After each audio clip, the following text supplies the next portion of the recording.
பாகுபலி அப்படின்ற ஒரே படத்தின் மூலம் உலகளவில் அறியப்பட்டவர் தான் எஸ் ராஜமௌலி அவர்கள். அது வரைக்குமே பார்த்தீங்கன்னா தெலுங்கு சினிமா இண்டஸ்ட்ரி அந்த அளவிற்கு வளர்ச்சி அடையல.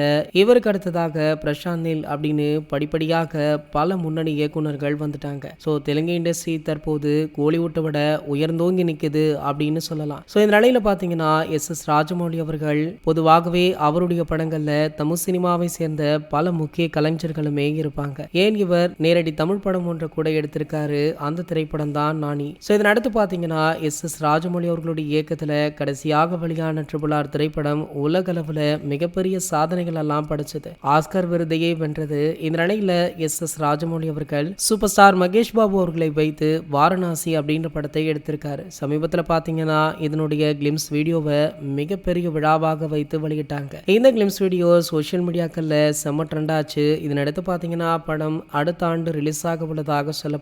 படத்திற்கான வேலைகள் ஒரு பக்கம் போய்கொண்டிருக்காம். இன்னொரு பக்கம் எஸ் ராஜமௌலி அவர்கள் அவருடைய அடுத்த பட வேலைகள் ஆரம்பிச்சுட்டாரா. சமீபத்தில் பாத்தீங்கன்னா பத்திரிகையாளர்களை சந்தித்த எஸ் ராஜமௌலி அவர்கள் விஜய் அவர்களை வைத்து படம் இயக்குவீங்களா அப்படின்னு கேட்டிருக்காங்க. அதற்கு கண்டிப்பாக இயக்கலாம், அதற்கேற்ற ஒரு சில கதைகள் என்னிடம் இருக்கு அப்படின்னு சொல்லியிருக்காரா.